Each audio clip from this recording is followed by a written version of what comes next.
Live from the apocalypse. This is our house in the middle of our street. Our house. State of the game. Whenever I am your meticulous host, Dano of whew, you know, as thorough as the Lord of the Rings universe is what I am. So I would say this state of the game, this is our house. Whenever we have people over, I get nervous because I want to clean our house and make sure our house looks good. It's just us now. Yeah, man. It's just us and me and my noble cohort, K Diggy. Hey, can I tell you something? Yeah. I love you. Love you too, man. I love what we've done. I love that we've been able to do this. And I'm very excited to talk today about Noname because I fucking hate the conversation around this album. Sundial. I really like the album, but I really like the album. The more I dig into it, the more I find fascinating about this album. Yeah. But the stuff I don't like about the album, nobody's talking about in public, dude. I'm not too linked in with the conversation around it, so it'll be interesting to hear what people are saying about it. I can't stand the conversation around Noname, and around the problems around Noname. So you have you not heard? Have you been tuned out of all the coverage of this album, or what? And yeah, I've only listened to the album. I haven't like really looked at any reviews, gone on like Twitter or anything about it. Like, so I told you a little bit about the controversy, the Jay Electronica controversy with the verse. We can talk more about the verse later, but she really have you seen her apology thing? That's her non-apology apology. Oh, I did see that. I follow her on Instagram, so I did see that. I've seen it. Caused a big hubbub. People were wild offended about that. I tried to watch, and I really, by the way, this is not a secret. If anybody knows Anthony Fantano and wants to tell him I don't like him, feel free. I don't care. I am not. I fear none on that issue. But I try to avoid Fantano at all costs. Who's that? Is that like a critic? The needle drop. Yeah, the guy with the glasses. No. The bald guy with the glasses. I love how insulated you are from the nonsense of the world. So he's kind of just a mean white guy critic, and he's very popular. And I tried to watch his Noname review, and like it was 11 minutes long, and the first like 6-7 minutes of it were just like, oh my god, it's the Jay Electronica verse, the fake apology. She says that she might have booked Jay Electronica just to, anger her white fans, and like it was all this hand wringing, which is what I think is the best way to call it. And this is not. It's not like I'm hardcore pro Noname, right? We'll get into it. I have lots of thoughts about Noname, but I'm anti hand wringing, I guess, right? Like hand wringing is the situation that happens because people are just they see something, it signifies as offensive, they get offended, they hand wring, right? They say, I can't believe Noname said, I don't care what you think. How dare she? Right? Like, that sounds like a thing you would say, right?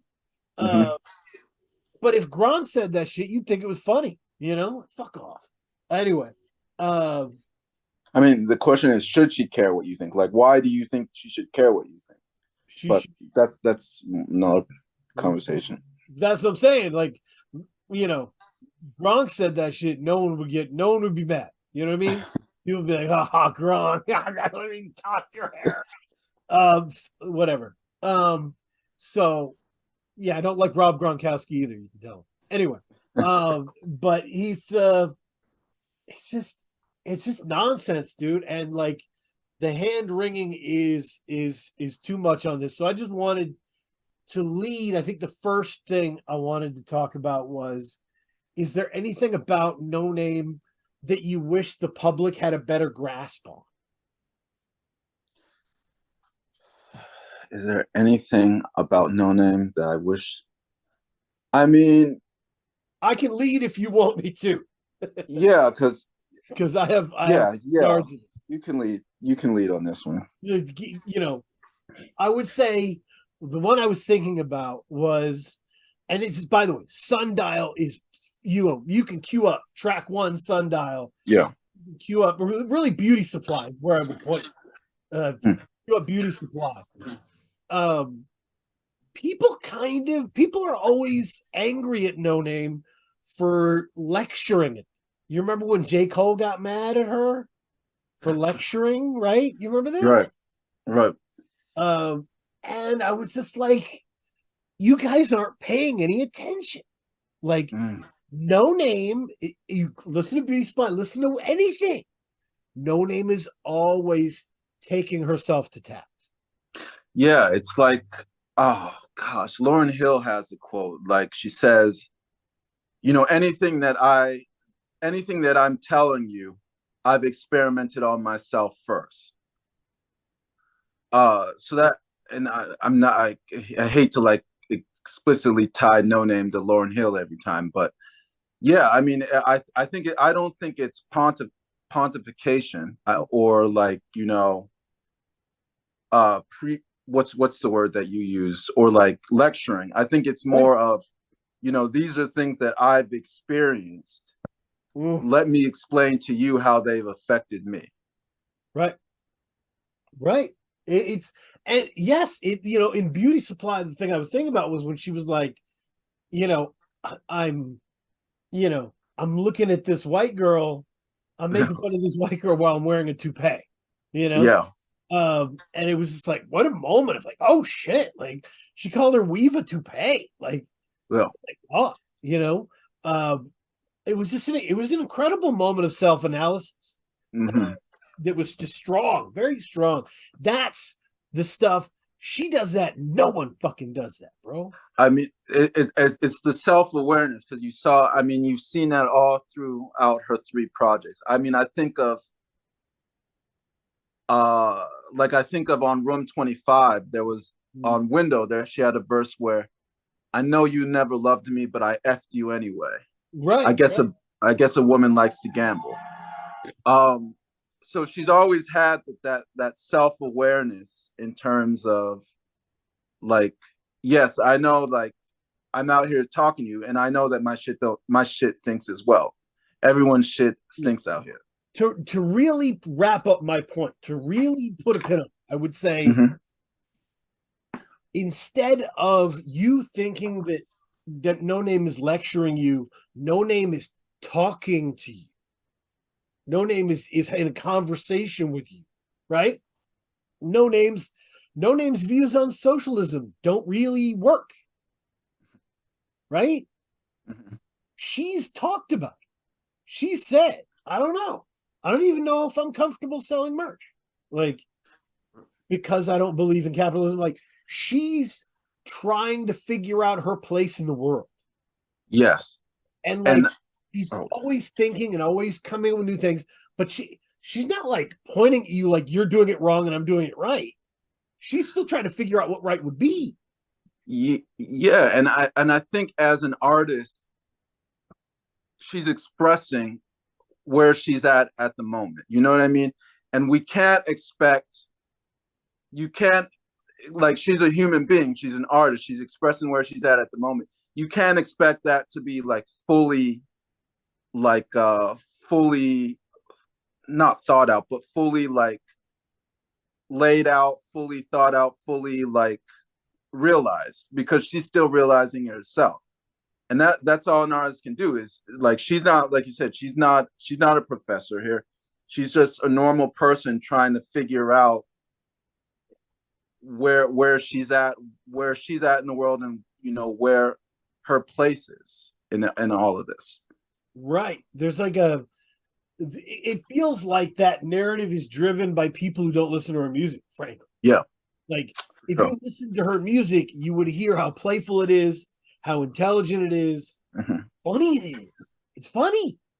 Like Hilarious. it's funny. I don't. I think that's the one that really gets me the most. I've got more certainly. What do you have any? I mean, it's funny because on Friday I talked to my friends regarding the Noname album, and they didn't use lecture, but they used preachy. They felt like she was very. I think there's a common misconception because of how she came out. I think when she originally came out, her content was more religious oriented. Yeah. In a way, like there were religious undertones and overtones, like because I think of me like when my first introduction to Noname was Drown off of Coloring Book. Oh, okay, yeah. Coloring Book 2, whatever. Yep. So that's I mean I can understand if that was your gateway to Noname, I could see how you would think that she would be like a religious rapper, kind of like a preaching rapper.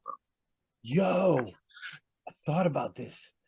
So you were talking about Coloring Book. I'm sorry, I did to go off. But like I said, I've been at this 1,000 fucking years, right? So yeah. When I remember when Acid Rap dropped and I reviewed it and I dropped the review and the follow-up tweet, I said, it was kind of a year, I think it was a little bit later where I was like, I kind of tagged Noname and was like, Noname Gypsy is amazing, and I can't wait for that debut. Like that, like, where's that debut? Give me that. And I think she retweeted it or whatever. I don't know. I didn't dig for it, but yeah. I mean that Noname retweeted me way back before she had an album. Because I was waiting for it. You know what I mean? Before Telefone, before all that. So I've loved Noname since the first time I heard her voice on Acid Rap. I was like, there's something about Noname's voice. You know how I described it? Okay. And yes, I'm gonna insult Chance the Rapper to compliment her. I'm sorry. It is what it is. Chance continue. One of the things that really got annoying to me about Chance was he had this, I'm a school kid routine where he would wear like high water jeans and he would have that voice affectation, You're right. And the hat, he always wore the hat. And he's like 28. Like, get out of here, dog. You're 20. Get out of here with this shit. Like, you're not a kid. Stop trying to sell this. It was like the 30-year-olds play kids on television. And I was like, you're trying to make an affectation to sound like young and innocent, and you're just not, But but Noname sounded genuinely quiet and reserved. Like you were hearing a brilliant person who didn't want to talk. Right. That's a good way to put it. I mean, that Drown verse, I remember when that came out, I listened to that. I mean, there was one day where I listened to that, I mean, I think the verse is only like maybe 20 seconds. I listened to that for like 2 hours straight. Just that one part of the song. And I do really think it's like you said, it's her voice. There's like it's a combination of, genuineness, innocence, and at the same time, there's like a wisdom there as well. Yeah. And shout out to my guy, Derek, who co-founded this Free Music Empire with me. We just nerds talking shit. We were like, I was talking about Aretha and how I just Aretha Franklin? Yes. I couldn't get into Aretha. I was just like, I can't get into it. Like, white people love Aretha and think that she is it when it comes to soul, but there's A lots lot of people love Aretha, yeah, but there's lots of other black women who made lots of other important, music. And I'm going off on my right. And, and Derek comes in and says, I never heard it like that. I'm like, what do you mean? He's like, well, whenever I listen to her, her music sounds incredibly vulnerable and fragile. mhm. There's a real walking the line tenderness that could fall off the edge in every note she's singing. Mm-hmm. And I'm like, wow, I never, so went back and I did a deep dive and I really like Aretha Franklin now. Yeah, you got to hear. I think the pop stuff is okay, but you got to hear that live album that she recorded in the church. I think it's called Amazing Grace. Mhm. I mean that was really the aha moment for me. That was like, okay, like I see it. And so I think that kind of vulnerability is in No Name's voice. It's in the hush, it's in the whisper. Mhm. Um, it's that kind of Nina Simone kind of like, ooh, you're really hearing someone right now. Yeah, she does. I mean, what's special to her about me? What's special about her to me is I the love that sentence, inflictions by the that way. she's What's special to her about me? Let me no, tell you what yes. No Name loves about K Dickey. Yeah, I had to make sure I get that phrase correct. But it's like you said, I think it's really I think in terms of her flow, like her use of space Yep. and the way she's able, it's almost like writing. She's able to communicate emotions and meanings in terms of the way she like phrases things and the inflections that she uses when she's rapping things. Right. And I you can tell that she's a writer because a lot of other rappers who while they're technically skilled, they don't have that capability. They're not able or they haven't shown that capability to be able to like communicate emotions in a way that she's able to do because of her gift. Yeah. Yeah. And maybe the voice, another thing that stands out about the voice for a lot of heads, right? Uh, Mhm. the world of popular female rappers, it's not bad. Nobody who's smart thinks it's bad. There's a lot of great female rappers out there. For sure. But is it safe to say it's the Nicki verse? What do you mean? The Nicki Minaj extended universe of like Lotto's flow is kind of a broken off Nicki. Yeah. Doja's flow is definitely Nicki, right? Like there's Nicki's influences everywhere. Yeah. In Somebody term and said, "Oh, go ahead, sorry." I'm saying in terms of pop, right? Like Right, you're right. Somebody said that. Well, this is a really interesting thing. I don't know if I agree with it. You know more about it than I would. okay. But he said one of the things that makes Tom Cruise such an important actor is that he's one of the only actors of the last 40 years who isn't Brando influenced. Hmm. That like everybody else is like came up under that kind of intense Brando acting, and Tom Cruise is no, I do a totally different thing. So uh I guess that stark contrast is what I'm thinking about. If you tune in the radio and you're hearing Flo Milli, you're hearing all these rappers, and they're all you feel like there's a similar pocket happening. There's a similar beat choice, right? Um, Yeah. I no mean, name, they found Nikki. Well, it's like you said, everything's evolution, you know. yep, And Nikki took the blueprint of the rappers that she had seen. I mean, she was the first one to like, in my opinion, to kind of like combine a lot of blueprints, and she combined a lot of blueprints, a lot of elements, and came up with something that was really what's the word, accessible. yeah. I mean, And then they were like, okay, let's make another Nikki, and then you just started seeing variations of that blueprint. we got to be honest, right? the reason that Nicki was so influential to this generation is she's probably one of the best rappers that I've heard. For Right? sure. She's incredibly funny. Her voice is incredibly durable. Right? Yeah. She can make all kinds of different songs. Uh, her worst songs are better than a lot of people's best songs. Like Yeah. she's just great. And so when you're that great, you're gonna have copycats, right? Jack Harlow is just cosplaying Drake. And Yeah. you know, yeah. So What it is they see. I think you see a blueprint that works, and you're gonna copy it. Like why recreate the wheel?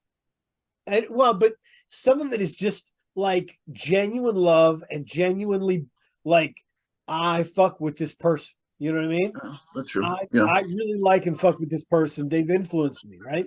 Hmm. So you're just in their DNA. Yeah. Uh, and that's okay. Like I'm not what this whole Nicki verse thing is not an insult to anyone, right? Yeah. Like this is a natural part. There were lots of fake Rakims, there were lots of fake Snoops, right? This is all a thing. But Noname was none of that. Noname was like from the spoken word scene kind of in Chicago. Like it wasn't, she didn't care about that. I mean, the Chicago scene was and still is. I mean, it's a whole unique atmosphere. Right. It's kind. It's not. I wouldn't say it's insulated, but it is. There is sort of like, Chicago does its own thing. It's its own ecosystem. Yeah. Yes. Yeah. Yeah. That's a great way to put it. Yeah. So I think that's fair. And she comes from that. And so she damn.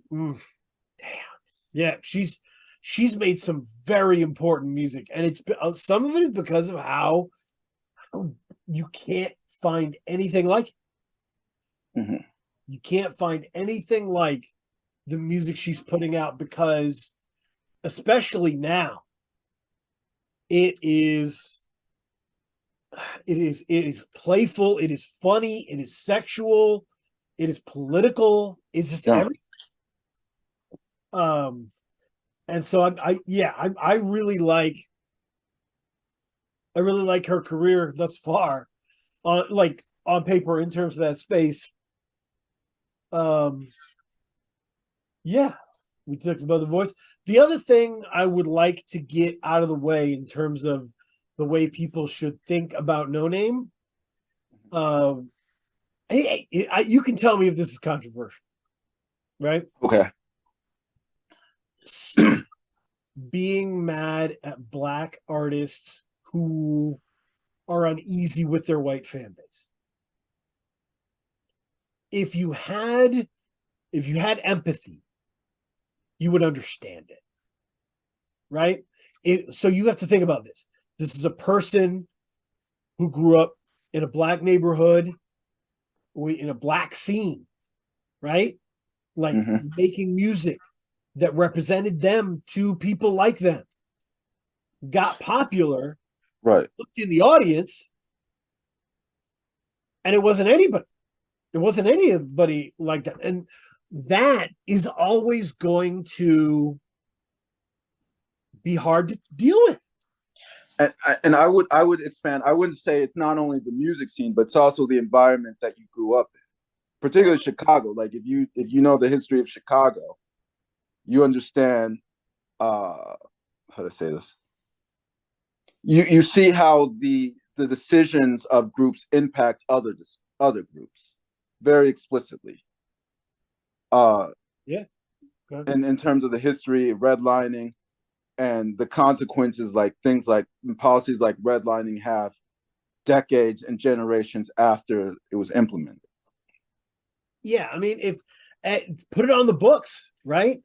Like I have likely and will likely continue to lose guest spots because I'm white, right? And I'm leading this. I am totally comfortable with that.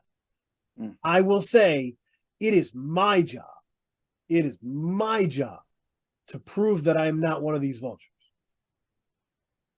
There's a lot of white well-to-do vultures in this scene Mm. making rappers look stupid for money, right? And it's up to me to prove that I'm not that dude. Impetus is on me. So I've got to put my feet to the street to do that. I accept that, right? Like you have to accept the history, right? Right. Accept the Absolutely. history as the history is, bro. There's a lot of people who look like me who fucked this up. So if Lauryn Hill says that she doesn't want white people to buy her album, or um, if Noname says getting Jay Electronica on there was fun for her because she wanted to make us uncomfortable, make white people uncomfortable, I understand. Yeah, I mean, and I think it draws to the question. First of all, I don't think I never interpret it as like I don't want white fans. I think it's for me. I interpret it as I don't want my music to be viewed through the white gaze. In terms of, I don't want everything I do to be viewed as what do white people think about this? Uh, and you know that, and once you get to, I think as a black artist, once you get to like a certain level of commercial success, um, you start thinking like, you start thinking, okay, like if I make and I think it seeps in subconsciously. You start thinking, okay, like I've made this product. How is this group or how are these people going to interpret what I do? Right. And so now you're adjusting your art to make them comfortable. Yes. And that's, you bring up a great point, and I'm glad you did. This, you're putting yourself in a position as an artist, right? Mm-hmm.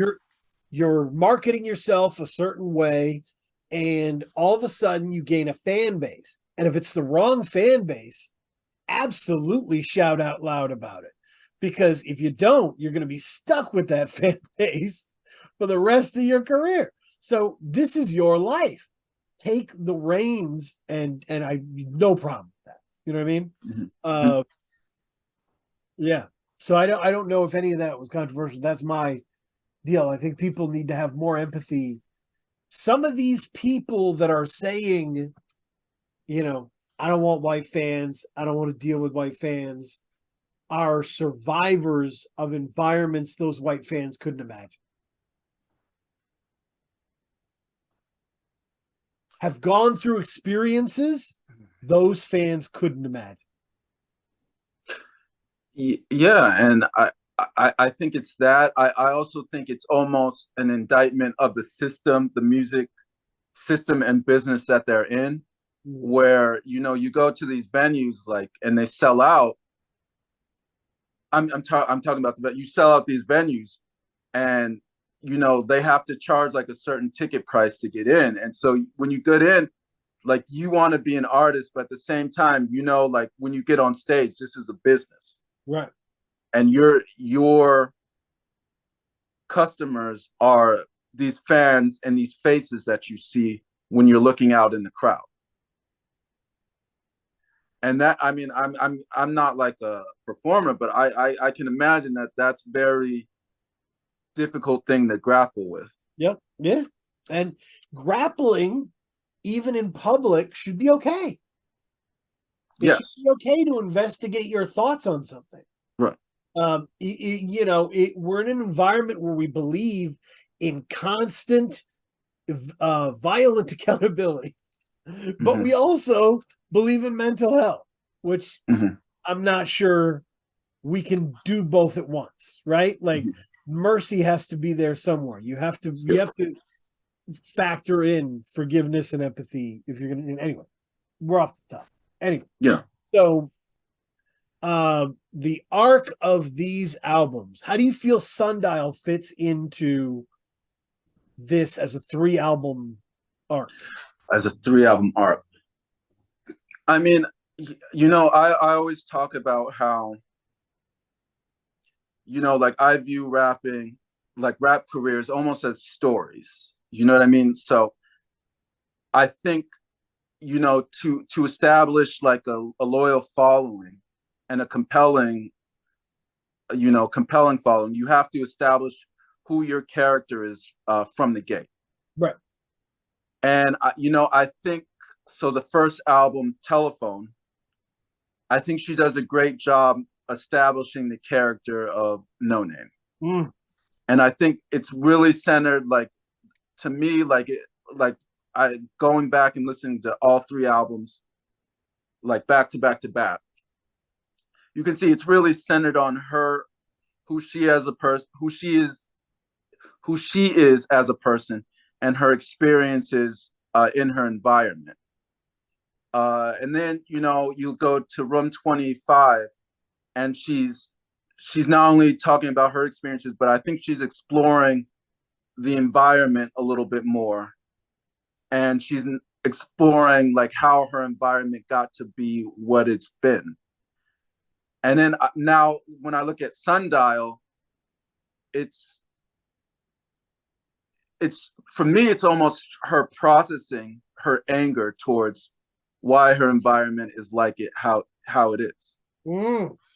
Because I do think it, like, compared to the other two, I do think there's a lot of anger and resentment. Yeah, well, it's the first of the three albums that is very focused on the meta narrative of the outside world. Like What do you mean by that? the comings and goings, like the Kendrick and Yeah. Beyonce, and the jets in the air, and like this, she's very aware of the system moving things around, moving pieces around, Yeah. and she's talking about it, which people do not like. They do like it when Jay-Z does his boardroom talk, right? When Jay-Z will give you 4 minutes of like how a deal fell through with someone, and you love that shit. But anyway, they love dry boardroom talk. But they don't like people questioning the kind of gears as they're turning. And so this is the first one, because Telefone does have, so like, Casket Pretty Yeah. is still my favorite Noname song that ever was. Beautiful song. Absolutely. It's absolutely, like, me and my buddies wondered if she would ever reach that again, because it's such a remarkable piece. I mean, I don't.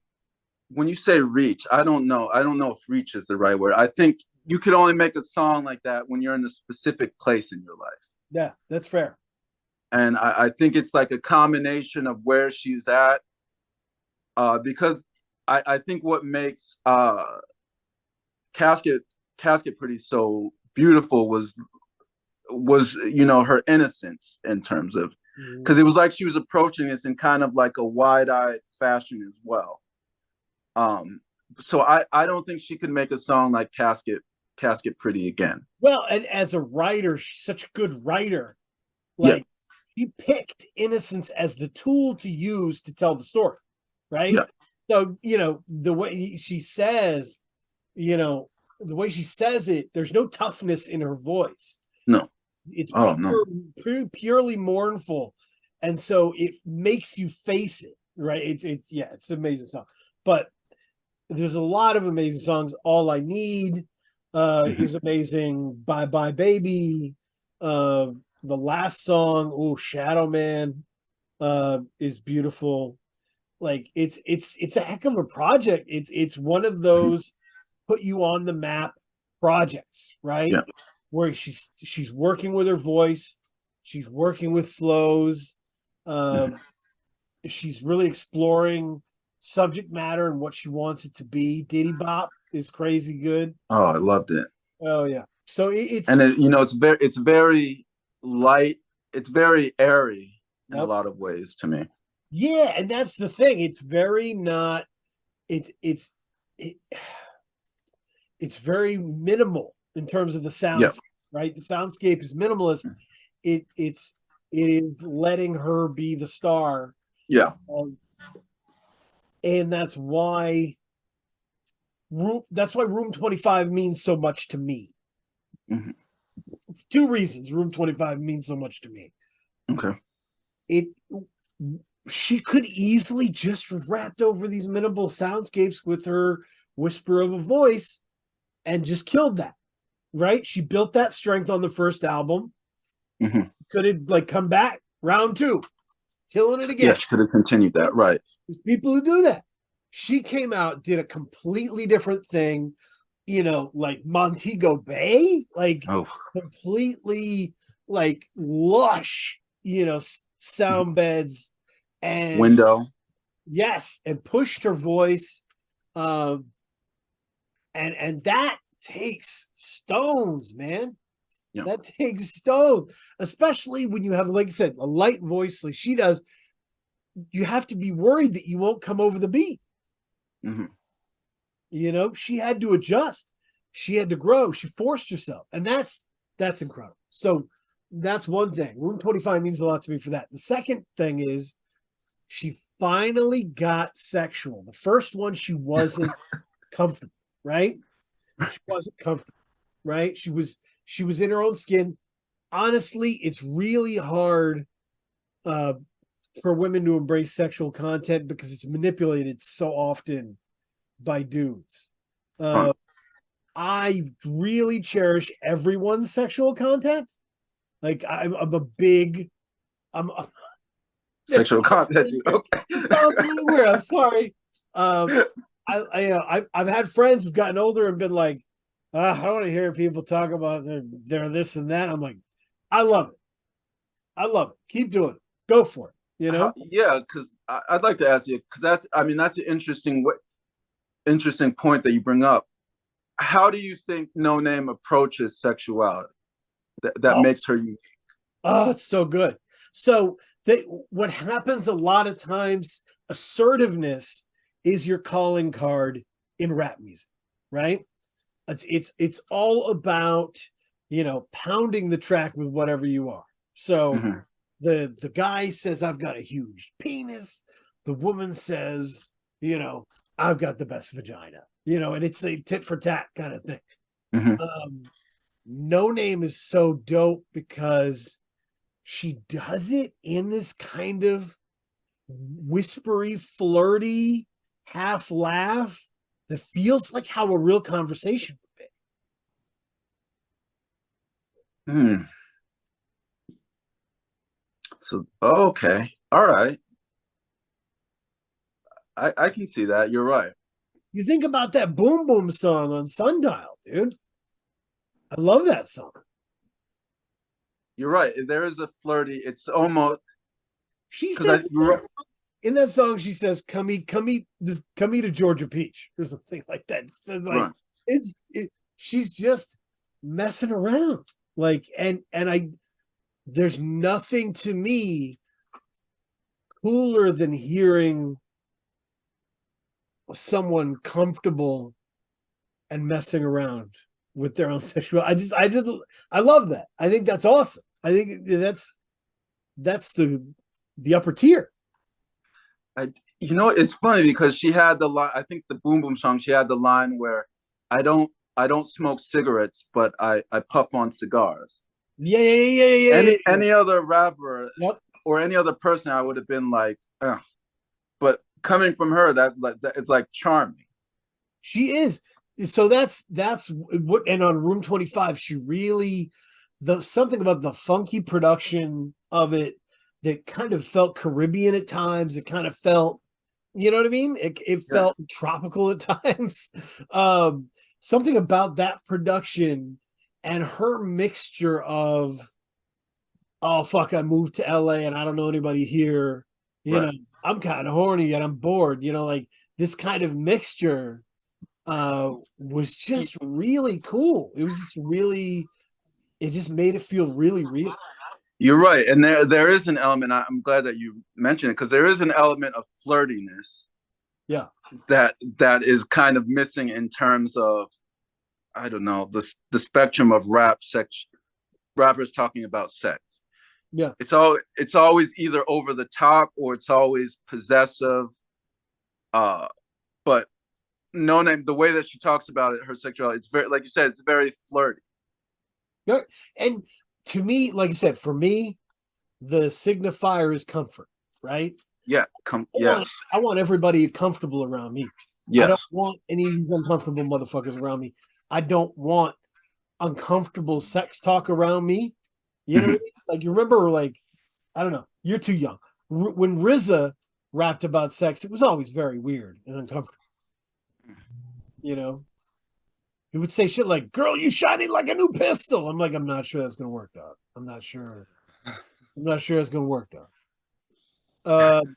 Like certain rappers didn't really know how to approach these discussions, right? Mhm. They were winning rap battles, they were killing it, but they weren't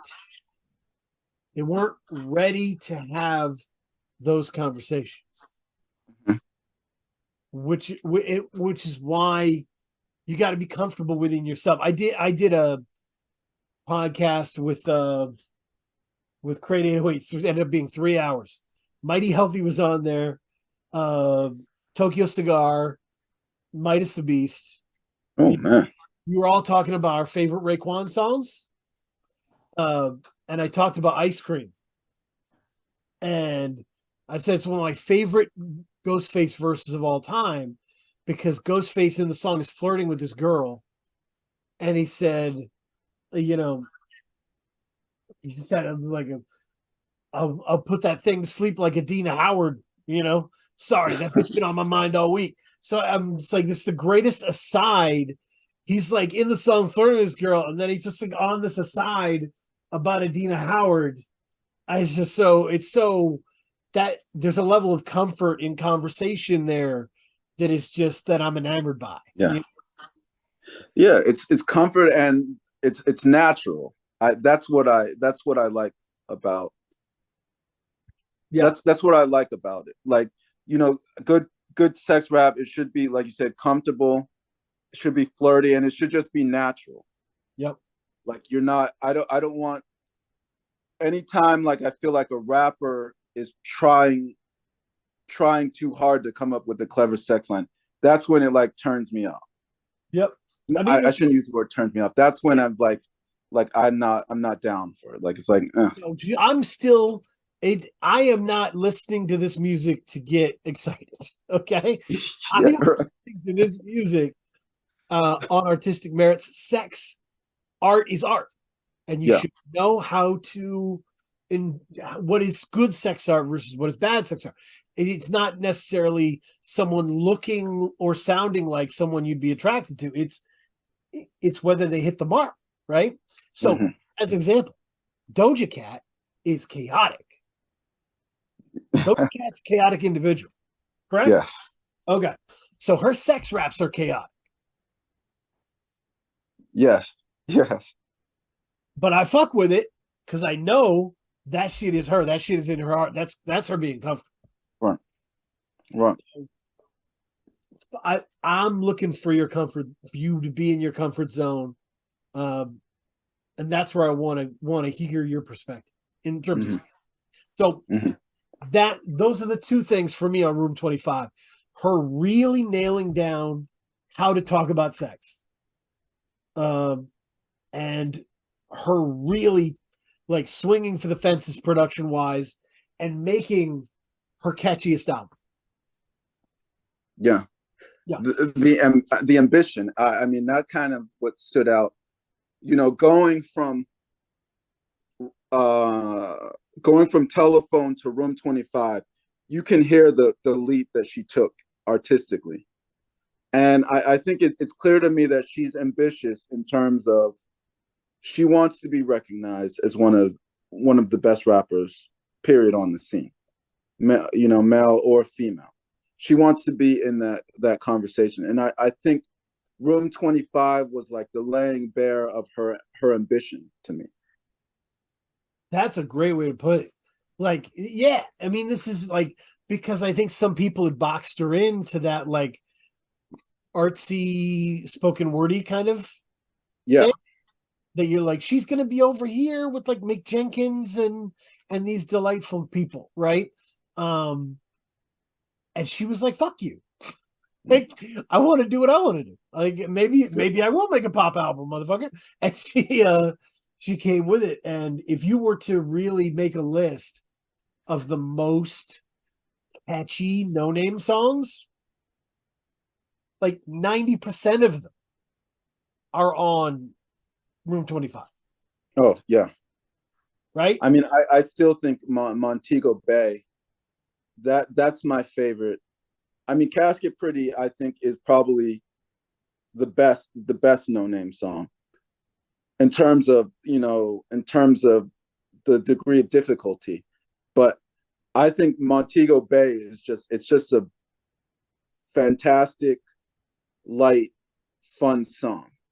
It is. It is. And the thing is 34 minutes, kind of ahead of its time, with being that short.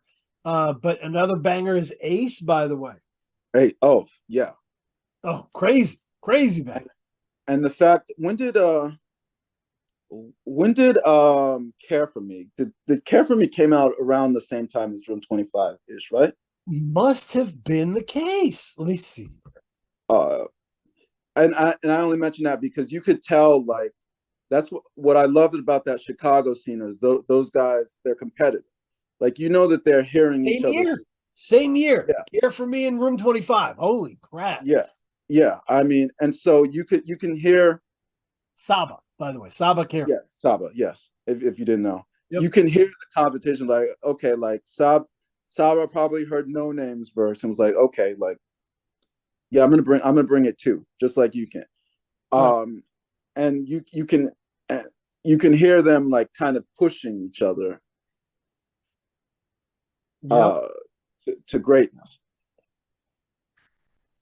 I hear you. Yeah. I mean, we will have more on that.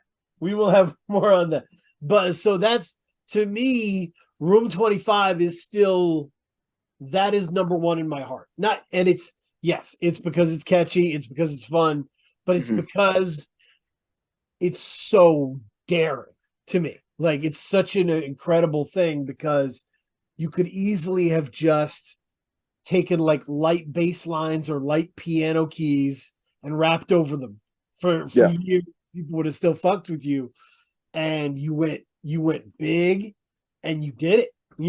And Room 25. I just remember walking around my office and making everybody listen to it. Yeah. And like people falling in love with it. Like, regrettably, I probably created a bunch of those white fans. So, but you know, I love that album, and this album there's a lot of Room 25 in it in terms of those lessons learned. Yeah. A lot of really dope, flirty stuff. But it's I think it's even more advanced. Like, Yes. she's she's so smart. She's growing. And that song with the Janet Jackson Poetic Justice. Oh, Toxic. Oh, I mean, Gorgeous. that's so gorgeous. That's another showcase. That's another song where, like, if I wanted to show the skill and what makes No Name special, I would show. That's a song that I would point people towards. she's so skillful at pivoting emotionally from anger to sorrow to being horny to being funny. Like, she's so emotionally dexterous. Yeah. As a writer and vocally, there's so much of that happening here. Oh man, and it goes back to, because there was a line. It's near the ends where she goes, I forgive you. Go ahead and raise your kid.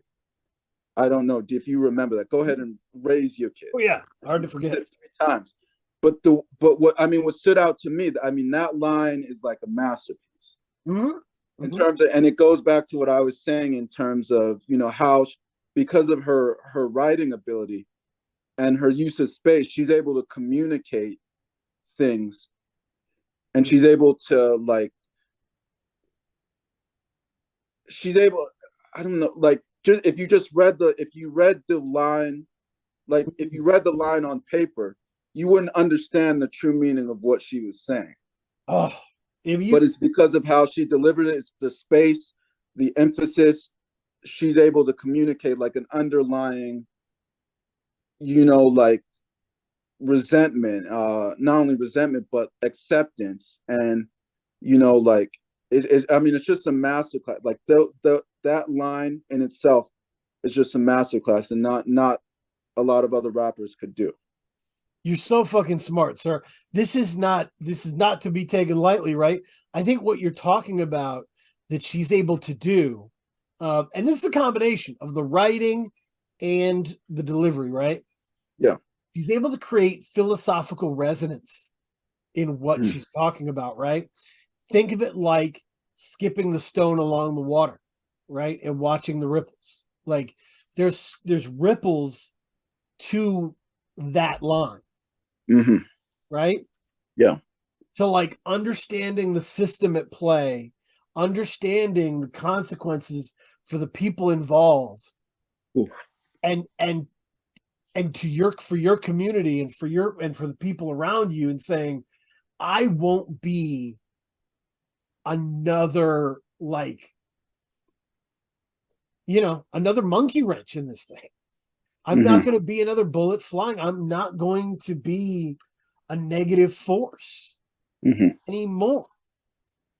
I let you go, right? Yeah. Um, and I'm not going to slash your tires. I'm not going to, I'm not going to keep doing this. I'm gonna, let you be, and I wish you well. You know what I mean? Yeah. Getting to the And is amazing. I think because she I did see she had a post this morning, but it looks like she may have deleted it. But what I also like about Toxic is it's very ugly. Yeah, And she mentioned this, in her post. It's ugly in a way that we hadn't seen before in any of her previous two that's albums. a good point. That's a good point. And that's what I did also. And when I read the post and I listened to the album again, like I could hear it more and more. Like, because what she said in her post was like, look, like what I love. And if you look at the cover, you know, when you look at that cover of that face, I think half of it is really smooth. The other half is kind of deformed in a way. What she was trying to say is like, look, like I think my past two albums, like I'd really tried to present an image of myself, Mm. which was true, but you weren't getting the full picture of who I was. And what I tried to do on Sundial was show you my ugly as well. And now, so yeah, I mean, there's a lot of beautiful parts to Sundial, but there are a lot of ugly parts as well, which you see with Toxic. Uh, Even what's the interlude? Potentially the interlude, Right, right, right. potentially interlude. Yep, yep. There's a lot. I mean, there's a lot of ugliness, a lot of jaggedness that we hadn't seen in the previous two projects.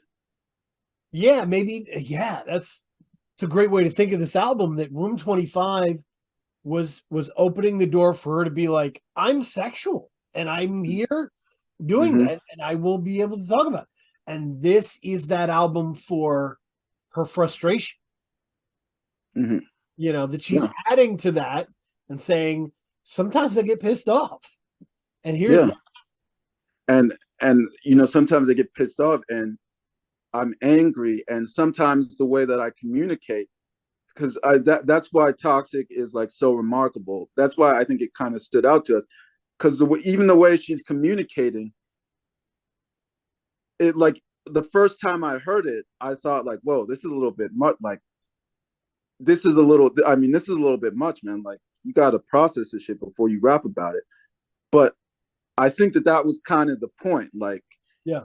to show you like this is, when you're in a toxic relationship or you've been in one, this is kind of what the ugliness that is drawn out from not only the situation but also the person as well. Mm-hmm. Yeah. And that goes back to what you were saying about like the philosophical ripples that she puts into her music and her lyrics. Yeah, the resonance, right? Like, Resonance, yeah. yeah, I think it's important to think of it like that. Think of it like in poetry, when a poet repeats a line, they're repeating it to give it different emotions each time, right? Like, it's to make that line new every time they say it, right? A new shade of color comes into play, right? Mm-hmm. And that's what she's able to do with these lines up. She's not even repeating, right? She's just giving them to you. It's pretty powerful stuff. Yeah.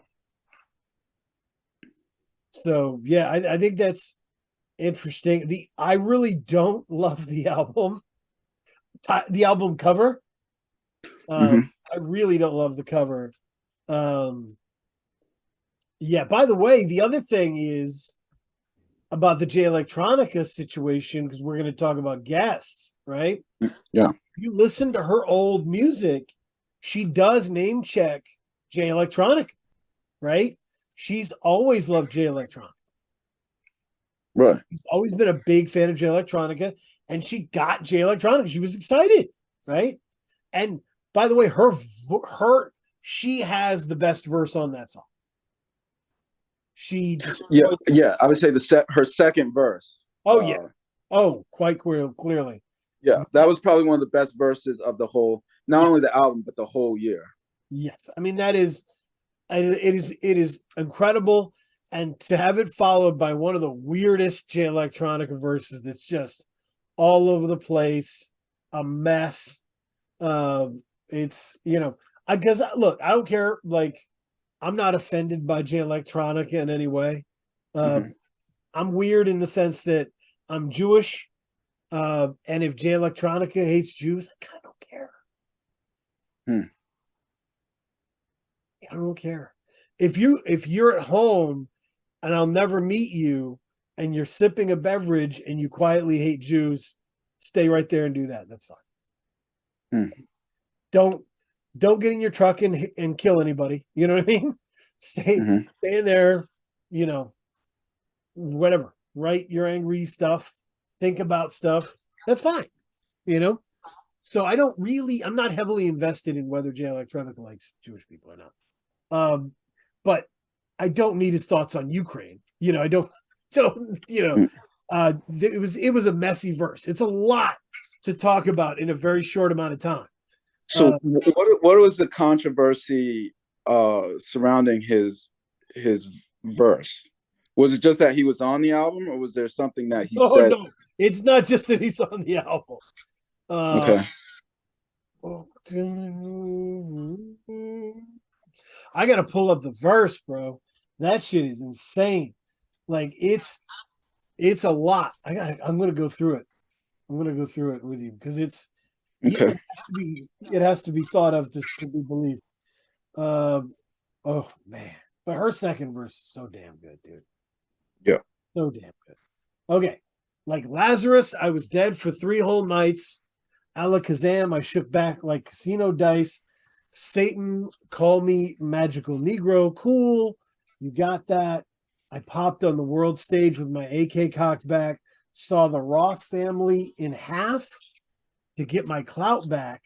In the heart of Knightsbridge, pulling bunnies out top hats. Everywhere I step foot, I leave a trail of names on the sons of Yakub in a trail of flames. I'm on fire. I'm plugged in directly to Messiah. I run with the mighty Khan as we expose the liars. These infidels killed my mom. It's all out war now. I swear on the Madhi to never put my sword down. The crescent and the star with the red in the foreground is the flag that I bang as I'm laying the law down. established a beachhead behind enemy lines now. I'm Pink Floyd in Berlin. I'm tearing the wall down. Face to face, I bet nary a devil would test me, and some fuckboy 85er come run up and press me. It's all a hoax. Quite simple. A joke like Zelensky. The imams, the rabbis, and the Pope, incidentally, couldn't stop my boca from quoting quotes from the senses. Tell him Farrakhan sent me all that stuff, right? First, people that are like, oh my God, he said Farrakhan was good. Get over it. Get over it. Farrakhan has been important in rap music my whole life, and he's done good stuff for his community. So you need to look into it. But beyond that, he kind of said that the war in Ukraine's a joke, and he talked about the popes and imams. It was really wild. It was some wild shit. And it was a mess. It certainly didn't have anything to do with what she was talking about. Right. How would you say, I mean, if you were evaluating on like a technical level in terms of the flow, what would you say about the flow? So if it's, let's say, there's two different standards, right? Like if I was like, if I didn't know who that rapper was and I heard that verse, I'd be like, all right, he's good, and I'd move on, but I know a lot about Jay Electronica. I've heard a lot of Jay Electronica, and I know he's better than that verse. I know he's a lot better than that verse. So I was bummed out for her that she got a controversial poop sandwich. It wasn't a great verse. But I will say Silk Money killed it. Billy Woods killed it. Gospel's my favorite song on the album. It was such a moment to have Billy Woods just erupt on that song. I was so happy. Yeah, it was euphoric in a way. Yeah. And I think it goes back to I mean, I think it goes back to the organizational skills of Noname, because she knew, like, okay, like this is what, for this song, this is what people are tuning in for. Loved it. And you kind of saw it with the Jay Electronica as well. So what she did and what I mean by that is she knew, like, okay, these are people want to hear Jay Electronica, people want to hear Billy Woods. So what she did is they organized the songs so when both of them arrived, they almost like cleared out the scene. Right. Like if you hear gospel with a question mark, when Billy Woods arrives, it's almost like they're clearing out the space and announcing, and Billy Woods is like arrived to the scene. Yes, that's great. Yeah, they definitely knew what they had, and they made that work. That's what I would say is, you're looking for runs on this album, 7, 8, 9, 10. That is the run of songs that you're going to be hard pressed to find out and about, right? For sure. 7, 8, 9, 10 takes you from Beauty Supply, Toxic, Afrofuturism, gospel and Oblivion. And we do got to mention, I loved Common's verse. That was the most I've enjoyed Common in, damn, has it been a decade? Maybe even a decade. Yeah, at least a decade. That's awesome. Yeah. I was angry that he was there, but that's me. No. But I get it. Chicago, right? Common. What are you gonna do? This is people from Chicago love Common, whether or not we do, and that's okay. Yeah. I mean, I thought he had like a really engaged verse. Yep. And I mean, you could tell that was a big moment for her. Like, look, I got Billy Woods on track 9, I got Common on track 10. Yep. Yeah, and you kind of need, like, if you want to, and as I was saying before about Noname being ambitious, sad, like the way that it works in hip hop, in order to get to those next levels, it's almost like you have to have cosigns. Yeah. Yeah. And so I think this album was like, look at my cosigns. Yeah. Yeah. It was a bit. It was her ability. Now she's a big enough name to be able to make those calls, right? Yeah. And she wasn't before Room 25, so that shout out to that come up. I think we both really like this album. Yeah. I think we both like all three albums. Let's turn from the pro to the con side, right? Is there anything about this album that you don't love? Is there anything about her career, looking in the scope of it, where you're like, you missed that opportunity?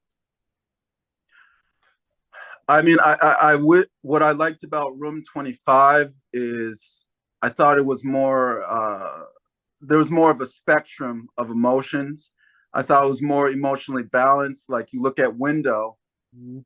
uh, like Window is kind of like a heartbreaking song in a lot of ways, and so there's like a sadness there. Yeah, But at the same time, that's followed up a couple songs back, a couple songs down by Montego Bay. right. And that Montego Bay is followed up by Aces. Mhm. There's Black Exploitation, which is like the second track. There's the intro track where she goes, and you still don't think a bitch can rap yet. Mhm. Still. And so there was like a wide range of emotions that was made it really appealing. I thought that Sundial, it was a little bit too uh not it was almost, there was a little bit too, there weren't enough spectrum of emotions for me. Mm. And I think that she knows that as well, because she has mentioned, like, I got another project coming relatively shortly. I don't know how shortly, but Right. I think she could tell that it was a little bit emotionally unbalanced in terms when you compare it to Room 25. Yeah. We always applaud artists on State of the Game for using contrast, Yes. right? Using Hmm. contrasting songs to create a shift in mood, right? Yeah. And I think you're right that there isn't enough shift, right? And it's not just in content. That some of these songs early in the album, the beat is just kind of barely there. Mm. It'd be just like a slithery bass line. It's not, it's barely there. But you can, I mean, and it's been her. It sounds like for all three, like since she's came out, she's preferred her tracks have more of like a live instrumentation feel to it.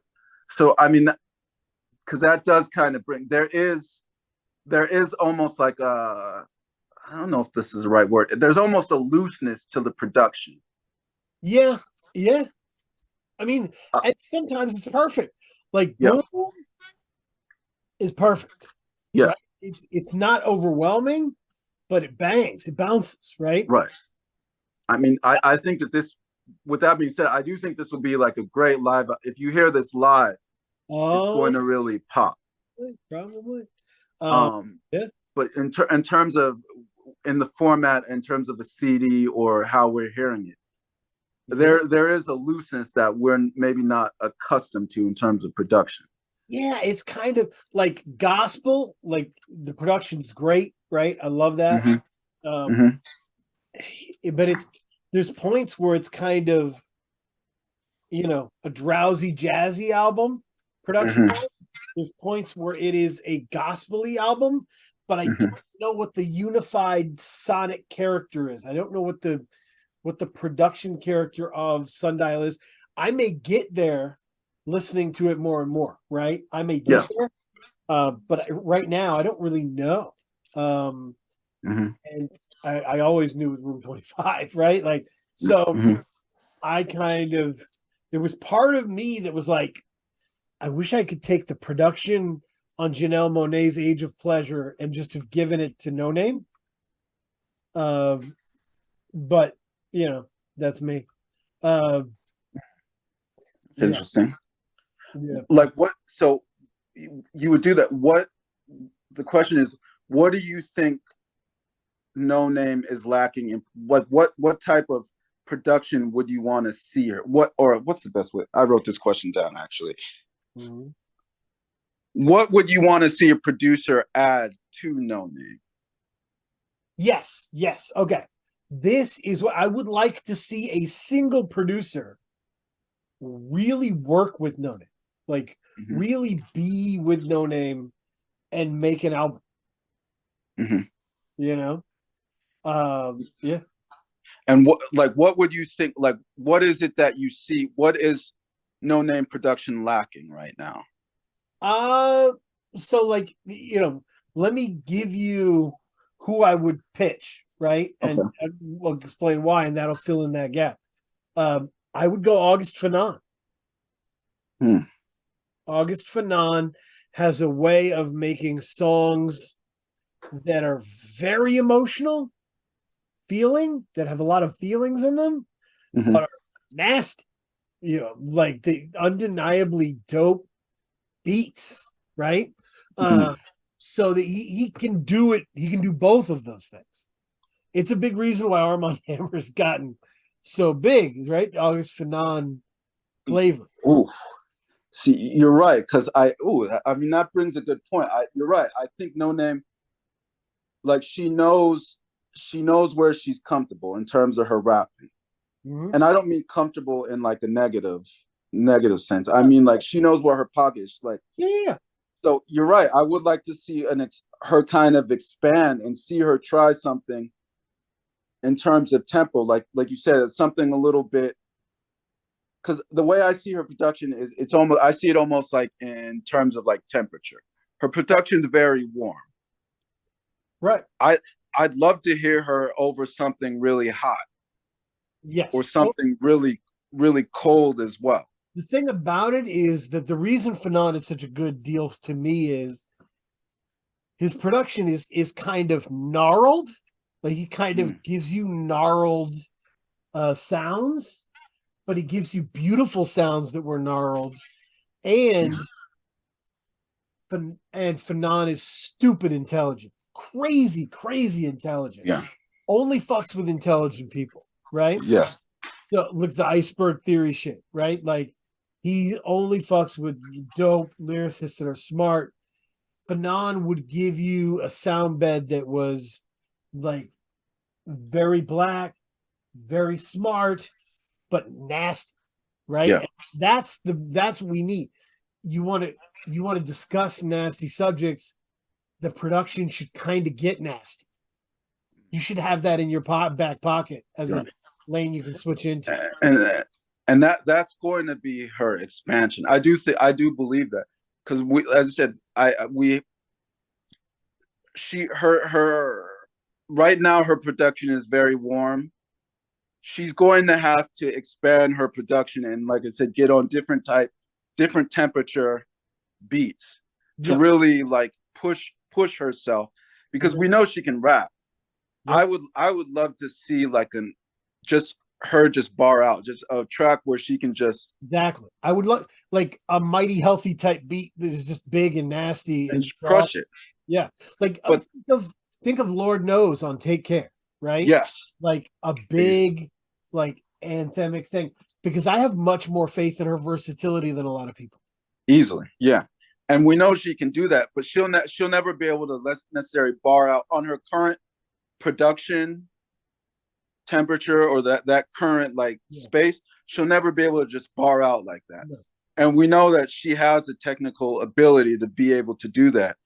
And I would be excited, like you said, for her to try a new temperature and see what happens. That would be exciting to me. Yeah. Yeah. I like that. I think that is what I would do. Yeah. So yeah, I need the production to level up. She has like I kind of want the relationship like the one producer, one rapper relationship.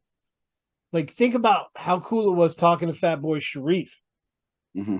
and how he picks his partners and how he makes all those projects different. He's having a great time Yeah. building those relationships, making unique works of art. Like, fucking do it. Just do that. Like, so I'd be And in. I think she'll get to that. Mm-hmm. I do think. Uh, Yeah, go ahead. Sorry. yeah, I mean, I think she's too. Uh, in terms of the rap as a craft and art, I think she's too important now to be to be comfortable. Can I give you another con? Go ahead. I think she missed out on one of the truly great opportunities in rap music. So we talked about it. 2018, she makes my favorite album of hers, Room 25. Hmm. Saba makes his favorite album of ours, right? Like, uh, Oh yeah, yeah. yeah, you see, I got that right. I like how you. Yeah, I had to process Yeah, it. Like, oh shit. Okay. that structure. So we really needed, I think a year before that was Black Swan, which is one of my favorite debuts from an artist, right? It's Smino, Black Swan. Hmm. Uh, if we had gotten that group,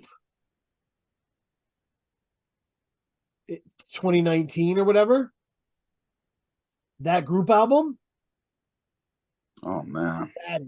that is to the stars, dog. Like those three together, there was nothing like it. Oh yeah. There was nothing like Smino. Like, is there anybody in the world of rap with more fucking bounce than Smino? No. I bounce thinking about Smino. Like No.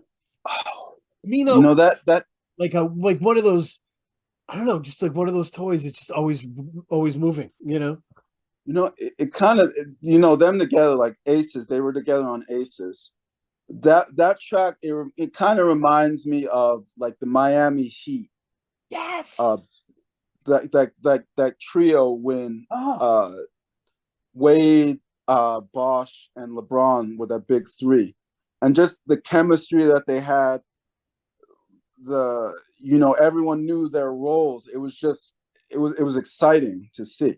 yep, yep. And But which yet there was still like that tension between like okay like Wade and LeBron still had that tension like yeah I'm impressed by you, but at the same time I want you to know that I'm a bad MF as well. well, and I think one of the things I loved about it. So Smino, like nobody in the world with more bounce, right? Yeah. And well, Noname was still very much in that, like working with more quiet voice, working to, but like affecting songs and with that Hmm. whisper. And the connective tissue was Saba, Oof. who has a lot more bounce than people give credit to, right? Yeah. Has a ton of bounce and swing, but is a poet at heart, right? And can give you long fucking prom night stories. So he was the connective tissue that made everything work with that. And I just wanted to see that album, bro. Oh That man. Yeah. crazy. Yeah. And it's funny because you're right. I think I do believe in windows in terms of time, like that specific 2018 window when those guys were Yep. at where they were at in their power. Yep. Like you're not going to be able to get that same album in 2023. No, they're in different places right now. You know what I mean? And they're all so talented, and I will always follow their careers. Absolutely. I love all I of mean, them. I would still love that project for sure to hear them all three Yeah. on the Oh, album, but it wouldn't have been the window for that type of energy where they were at that point. It's not. You're right. That was a missed opportunity. if you were writing down the best hip hop what ifs of the last, 5 years, Hmm. right? That's how high is that? That's high. That's very high. Oh yeah. I So mean, that would have set the I I don't want to say that would set the world on fire, but that would have been, I mean, that would have been a landmark album in their scene. well, yeah, it would have. Well, and it probably would have catapulted them out of there. It probably would have put them, because think about how catchy Smino is, Oh bro. yeah. Like it's with the undeniable lyrical content of Saba and No Name, and just the living energy of Smino and the hilarity of Smino. Smino's funny as fuck. Um, You know, and it would have just worked. It would have just it worked. would have, but then you gotta, it's almost also like the drawback would almost be like the Fugees type of thing where the group overshadows the individuals Yeah, yeah, in a lot of ways. Like, because yeah. you get that project and now you're starting to look at their solo albums as like, breaks before you get the next group album. Yeah. There's ways you can figure it out. You could have done a Yeah. group album and then followed it with solos. There's a lot of things you can do. Wrecking Crew's figured it out. And there's ways you can do it. But yeah, it's a bummer. So, but whatever. Um, That's uh, that's yeah, just how this timeline worked. yeah, yeah, yeah. Is there anything else we should cover here? No, no, I think we did a great, A lot of shit. covered a lot of ground. This was good. I love her career. I'm so glad that we got to talk in depth about her music, Hmm. um, and address the bullshit along the way. Uh, let's go recommendation corner here. Yeah. We're talking about some crazy shit came out, man. So so first of all, I've been turning up, Kay, to an album called Lone Star Luchador by that Mexican OT. Is that his name? That Mexican OT? His name is that Mexican OT. Okay. All right. Good. Just for clarification. Yeah. I like to think of it as like it seems to be coming from an angry neighbor or something. OT. Yeah. Okay. It's awesome. Lone Star Luchador. Max O'Cream is on it. Paul Wall is on it. Is it Houston? Yo, yeah, buddy. Okay. So Okay. the guest on the last song is someone named Hog Booma. Oof. I Great name. Hog Booma's got to be from Texas. You know what I mean? Hog Booma. Hog. Is that two G's for hog? Oh, gotta be. Yes, absolutely. Yeah. Bay City, Texas. Yeah, that album. I dare you to not have fun listening to that album. I dare you. The other one that is not come out yet, but I'm super excited for. One of the first people who gave us love, Fat Tony. Ooh. Okay. Fat Tony and Tadex releasing an album on the 25th. It's called I Will Make a Baby in This Damn Economy. And the singles are dope as fuck. There's three songs you can listen to. I already pre-ordered it. I'm loving it. And yeah, that Texas is coming back. Never left, but yeah. But it's I always love. I need some Texas. I need that shit. We all do. The other one, there's some other ones. Alaska released one that was from 2017 that he had only put out on cassette like ever. And it's called He's the PJ, I'm Alaska. And that's a jokey version of He's the DJ, I'm the rapper.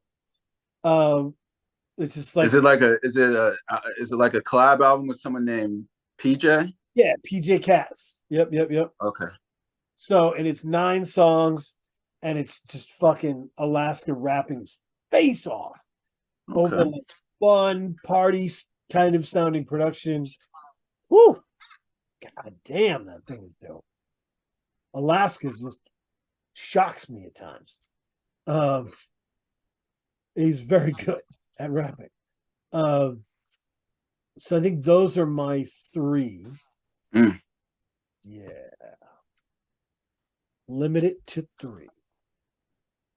Oh, I'm working on my next producer fantasy ranking, and it's Rock Marciano. Oh wow. Who I want to see do a full album of Rock Marciano. So. Forward to that one. Yeah, Mhm. Rock's been has he been quiet? What's the last project No, that he he released? produced a full album for Jay Worthy. Oh, okay. What's the name of that? You It's, know? the cover is wild. I love the cover, and the production's awesome. What is it called? Nothing Bigger Than the Program. Okay. I gotta check that out. It's dope. It's dope. So yeah, and I was saw yeah he's been producing for people. He produced this album called Blame Kansas by TF, which is really dope. Um, yeah, he he's just done some really good work. Produce. I mean, obviously, the Stove God Cooks album, Reasonable Drought, is like we're some people are calling that a classic. Um, Mhm. because he killed that production wise too. So I just think there's a lot he could do if he expanded his circle. So Mm. that's where I'm at with it. Yeah, buddy. So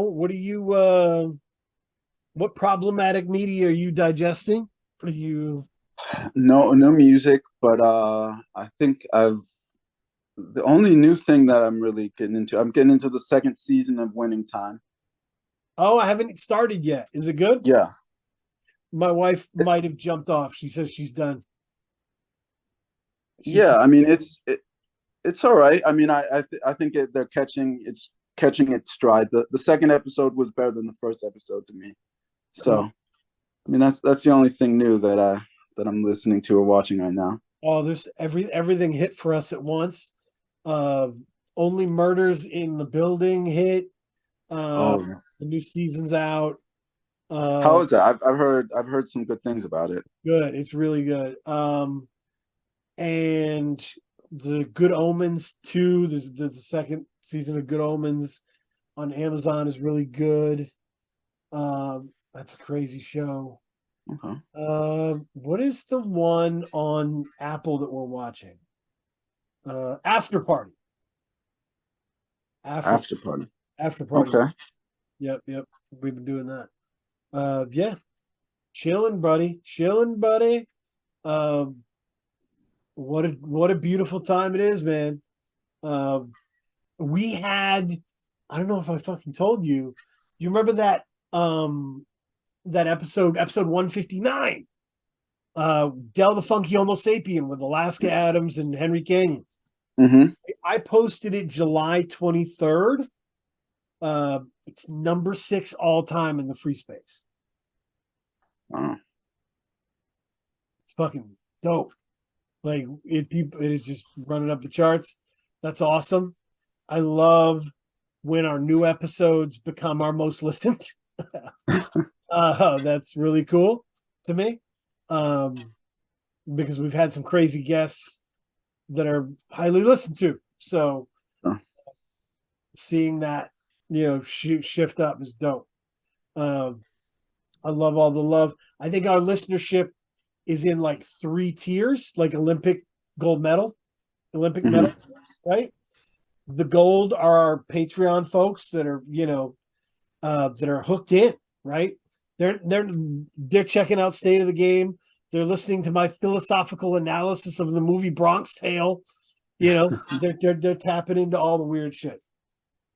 Bonus content, um, early write-ups. They're the first people who will have the Rock Marciano fantasy ranking. Mm-hmm. So that's the ride or die folks, And then the silver medal is people who aren't paying me but are still subscribing to everything. right? Like they're subscribing to like the podcast, whatever, Spotify or wherever they're at. They're subscribing to the WordPress or whatever to get updates, you know. They're following me on social media and tapping in there. Like I'm very happy. Thank you all the silver medal folks, because I want you to tap into what we're covering and support this art. You know what I mean? That's what I want. So this is great for that. And silver medal people are on the dial there. The bronze folks are like giving us a shot here and there. You know what I mean? Heard of us. I'll check out an episode, you know. I'll press play occasionally, which is why we bring it this hard every week. Because we want those bronze folks to move up. You know? Absolutely. No problem proving that I'm worth it. So yeah. I'm happy to for everybody. Thank you everybody who's tapping in. Yeah. It's been a crazy, crazy year. And more shit is coming, dude. More shit is coming. It's only August. DJ Muggs has got an album that has everybody on it. It's wild. Who else released? Like, Blue and Real Bad Man are putting out an album. That's gonna be dope. And so there's a lot. Armand Hammer, of course. You know, Open Mike Eagle. You know, important folks. They're all dropping albums. So this year's not done. Yeah. Good times. Thank you, everyone. Welcome to my